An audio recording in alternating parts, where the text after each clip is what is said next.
Good evening. Thank you for the opportunity to come and share my story in front of everybody this evening. I'm a world champion in swimming. I'm a Paralympic champion in swimming, and I've actually, as you heard earlier tonight about September being Terry Fox in a few weeks, I lost part of my right leg to cancer. But the one thing I'm most proud of these days is, as I title my speech, the journey to normal. And I'm sure we each have our own kind of journey towards normal, but before I talk to you about my normal, I'd like to bring you back to where it all began for me to give you a little bit more perspective. I was born in January 16th, 1974 in Moncton, New Brunswick, and I had a twin brother. His name is Brett. So for the first 6 years of our life, we were traveling around. We moved around from New Brunswick to Nova Scotia, finally settling for the early elementary years in North Sydney, Nova Scotia. One time we were downstairs and we were playing around and we were jumping from sofa to sofa. And it was like 1, 2, 3, and I'd fly from 6 years old, fly from one sofa to the other and land softly. 1, 2, 3, and I would do it again, and Brett would do it again, back and forth, and on we played.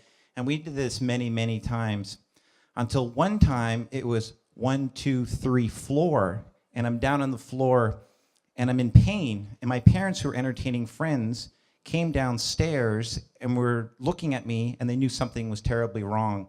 So they took me to the hospital.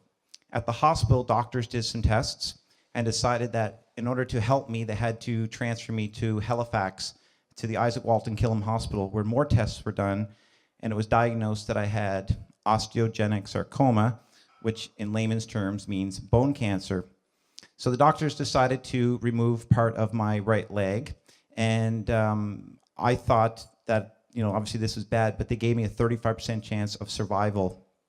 Because of this chance of survival, obviously the diagnosis was bleak, but I was able to make it through.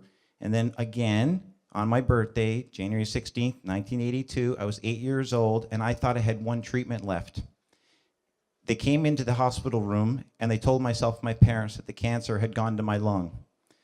35% chance again, trying to beat it, and I was able to overcome that, and I was able to walk out of the hospital. Now, it didn't seem fair that my brother never had cancer, and the fact that I had it twice. So I'm having cancer twice, and he's not having cancer at all. The only thing that I kind of hold on to from those early years that I am so much better looking than he is. You should see him, seriously. So anyways, I get out of the hospital, and I'm this kid, 6 years old, 8 years old, in North Sydney, Nova Scotia. There's nobody around me that have a disability. So I was unique. I was different. I was far from normal. My parents took us to Florida that year just to get our minds off things, relax, enjoy, be a kid. And I'd walk around with sweatpants because I didn't want people to see my artificial leg. But then it would get hot and I'd have rashes, and it was a hard time for me trying to adjust to life as an amputee. So I'm going to show you my leg now. This is what I walk around with. So this tattoo I got on my leg, I got it in 1996 because I wanted people to know when I was at my swimming competitions that I was a proud Canadian. And when I go to schools and I tell the school kids, don't get a tattoo. I got a tattoo on my leg and it really hurt. Sometimes the kids don't get that. So anyways, I had this leg, and over the course of the next few years, I played different sports with Brett and did all kinds of other things for him and a lot of my other friends, until one time I found competitive swimming, and I was 15 years old, and the call came March 1989. My aunt knew the national coach at the time, so he got me involved in swimming. He's like, hey, Andrew, you potentially, could join the team and maybe go to national championships, and who knows past that. So I said, all right, I'll try it. So when I went to the pool, one of the amazing things happened in my early life was I felt like it was home for me. The water was home for me. I didn't care if people saw me with one leg, hopping around, doing all those types of things. So I swam back and forth, and I did a ton of the work, and I was able to go to my first national championships. The national championships that year in Richmond, British Columbia. So my parents all packed up, me, mom and dad, and Brett. We went to Richmond. And this was only in July of '89 after only having swum for the first few months. And I won 3 bronze medals to take back to Nova Scotia. And it was an amazing accomplishment. But I'm going to give you a secret. You can share a secret? Show of hands if you can share a secret. You guys aren't sharing my secret? Okay. There was 3 people in the race. No joke. So there's 3 people in the race. I finished 3rd, but I had a bronze medal, and it was exciting. And I went back home, and I trained for another year until I finally moved to the Halifax area and started training with a team called the Dartmouth Crusaders. So I'm training, and I went to World Championships that year. And have you ever wanted to accomplish something, and ask yourself this, have you ever wanted to accomplish something so bad that you'll do whatever it took to accomplish that goal? And I did, and I see a lot of people nodding, and I did want to accomplish something so bad, and that was I wanted to be world champion one year, one day. 1990 World Championships, I was 16th in one of the races, I was 10th in the 400-meter freestyle, and I was disqualified in one of the relays. They didn't like me too much. So I went home, and on the plane ride on the way home, I said to myself, Andrew, one day you will be a world champion. That positive self-talk that a lot of leaders, as I'm hearing during time, tell me, those people, they tell themselves something. And I told myself I was going to be world champion. So I went home, and I started really training, really getting focused on this goal, because I saw people at this competition with one arm, with one leg, no arms, no legs, blind, and I knew I can compete, and I can compete really well with these types of people. Because some people dream of success, while others wake up and work at it. And I was one of those people who woke up and work at it. So when I went home and got to the pool, we were doing swim workouts 6,000, 7,000 kilometers, getting up at 20 to 5 in the morning, getting in the pool, cold pool, in the winter at 5:30 in the morning to swim to 7. And I wanted to stop. There's sometimes, in life, you can each ask yourself this question. When I did this, did I want to stop? Did it get hard? And the answer is undoubtedly, a lot of times, it's yes, I want to stop. But I didn't stop. And every time I didn't stop, I got a little more momentum, a little more pride that I was on the right track, and way more encouragement that the goal that I had in mind, the World Championship goal, was a reality. So after that happened, I went over a couple years later to Barcelona, Spain, the 1992 Paralympics, my first Paralympic Games. Paralympics these days are big. They were big back then, but every year they keep getting bigger and bigger. The athletes with disability, the Parapans that were in Toronto not too long ago. My first race was a 400-meter freestyle, the same race that I was 10th at World Championships. I was told on the way over on the plane by the chef de mission, Andrew, if you win a medal, any medal, we're going to give you business class on the way home. It was kind of this running joke that for people who, I was in the crowd of not supposed to medal. So anyways, seriously, kind of like outside shot, if not even like close. In heats, which is the morning swim, my best time was 4 minutes and 58 seconds going into the race. I raced against the world record holder. I went 4 minutes and 46 seconds and broke the Canadian record. Thank you. Oh, it's going to get better. So anyways, I did the 4:46, and I was second going into finals that night. There was 3 swimmers that were supposed to win the medals: Iceland, Norway, and Germany. Everybody thought so. They'd won the medals 2 years earlier at World Championships. Everybody else was swimming for essentially 4th to 8th spot. So we got it to the top of the water, ready to dive in, and I was feeling really excited because Mark Tewksbury had won a gold medal for Canada 2 weeks earlier at the test event for the Paralympics, those Olympics, they call them. So anyways, I dove into this water, and at the 200-meter mark, I was in second place. And at the 300-meter mark, I was in 4th place at the 200-meter mark. I was in 4th place at the 300-meter mark, and I told myself something. And I would encourage each and every one of you to tell yourself this if you're maybe in a tough spot. And at the 300-meter mark, with 100 meters left to go, I told myself, Andrew, allow yourself to be great. And that took away all the negative thought, all the doubting that I might have, that what happens if I die the last 10 meters, so what? It's just a matter, whoever wins is the one that deals with the pain the best. So I did that, and when I touched the wall, Norway was 4 minutes and 41 seconds.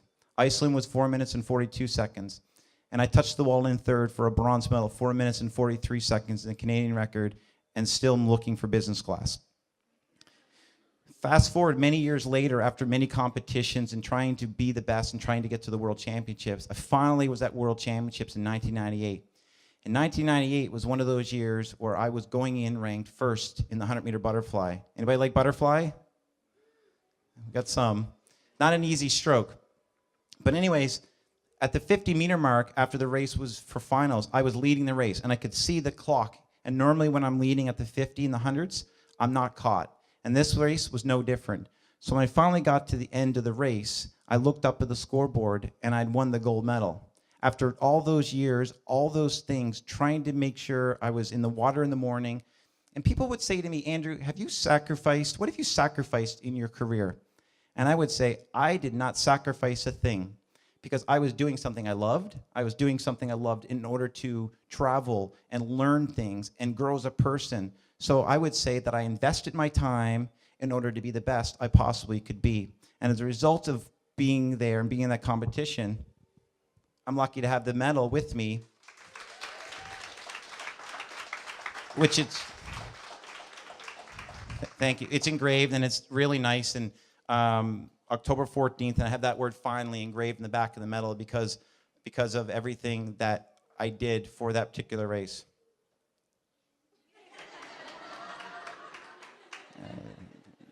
Media. So, anyways, 2 years later, I got to the Paralympics, and Paralympics obviously were, again, elite competition. I won the bronze medal in the 100-meter butterfly. I wasn't able to get that gold medal, but in the last night, our relay team, there was 2 events left.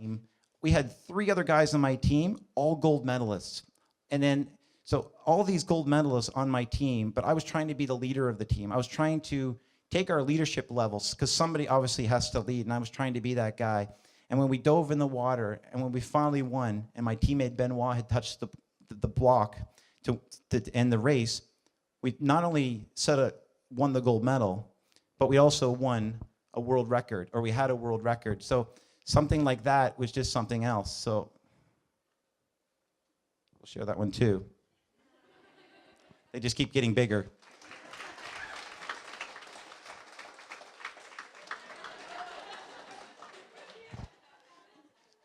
Anyways, so I also like to say my point is about leadership and leadership styles. And I'm not going to talk too much about it, but leadership styles is we each have to have a situation in our companies where you want to take leadership to the max. If you're coping with stress, or you change, or teamwork, or organizational structure, or whatever the case may be, it doesn't mean to be a leader that you have to have a business card that says you're the manager, or you're a director, or you're that high in the organizational chart. You need somebody that cares, and you need others to follow that person in order to lead, in order to be the best that you possibly can be. So no matter where your situation is, no matter what your company is, no matter what you're doing, each and everybody in here can lead. You can lead because if you care and others will follow you in your dream and your vision, you can accomplish anything that you want to do in that case. So the other thing is, obviously I talked about before when I started, the world champion, Commonwealth Games champion, Paralympic champion, the cancer survivor, and so on and so forth. And now we get back to the point, the journey towards normal. Up until I started, I worked for a baseball team you may have heard of, the Blue Jays. And it's been fun. I've been there for 12 years, and I can honestly say this is the first year that it's been obviously amazing, extra amazing. Don't know why. But despite that, everything that I did up until that point in my life was, I've got one leg. I'm a swimmer. It was all based on losing my leg when I was 6, or losing my lung, all those decisions. And then I'm working full-time. And then while I'm working full-time, I went to a competition, same like as you just saw in Toronto, the Parapans, but these were in Rio de Janeiro. And I met my wife at the Parapans, and now we have a daughter. So I'm a businessman with the Jays, I'm a husband, I'm a father, and a lot of the things that I'm doing are based on being more normal. Gone is the kid of worrying about what everybody thought about me because I didn't want somebody to see my leg. Now are the days where I'm trying to make decisions for us as a family, or me as a dad, or me as a sales guy trying to, help get our team into the playoffs and make our fans happy and all the things that go into that. So for me, that part of normal is a really great accomplishment for me because I don't have to think about my leg as much as I otherwise would have. One of my favorite movies, and you may have heard it, is the movie called Rudy. Who's heard of the movie Rudy? So Rudy tells a story of this character, Sean, is played by Sean Astin, Rudy Rudiger, and he's not the smartest, and he's not the brightest, and he's not the fastest, and he doesn't really have a lot of athletic ability, but he really, really, really wanted to play for the Notre Dame Fighting Irish football team. And he would practice and practice and practice, but he never really got to play until one moment he was put in on the final play of his senior year. And what did he do? He sacked the quarterback because he was a defensive player. So the point is, if you were given that chance to sack your quarterback or do whatever you think may need in terms of walking through that door, would you be ready for it? Would you be ready to be called upon to say, you know what, you can accomplish something special? There are many people that'll tell you that things are impossible. Air travel once was probably considered impossible. A black president of the United States considered impossible way back when, if you considered how far we've come. And many other things. Putting a man on the moon, impossible. But there's many people that'll tell you that you can't do something because they're small-minded people who want to drag you down instead of help push you up. I remember when I got my job with the Blue Jays, and not to pick on my dad a little bit here, but I called home and I was so excited. I said, Dad, I got a job with the Blue Jays. This is great. And I was in Calgary and I just came back from World Championships, having won another gold medal at the World Championships in 2002. So I just throw that in there. But I was in debt and I wanted something different and I really like sports. And he said, Andrew, you have a master's degree. You shouldn't be, how much are you making? $32,000 in Toronto. Oh, you can't live off of that. But I did it anyways. And I took that door and I opened it. And it's gone really, really well for me because I've enjoyed my time in Toronto over the course of the last 12 years and being able to do that. The other story I'd like to share is the power of the tiny frog. I don't know if you've ever heard a story or some sort of variation of this story about this frog, but I'm going to call him in honor tonight, Toonie Frog.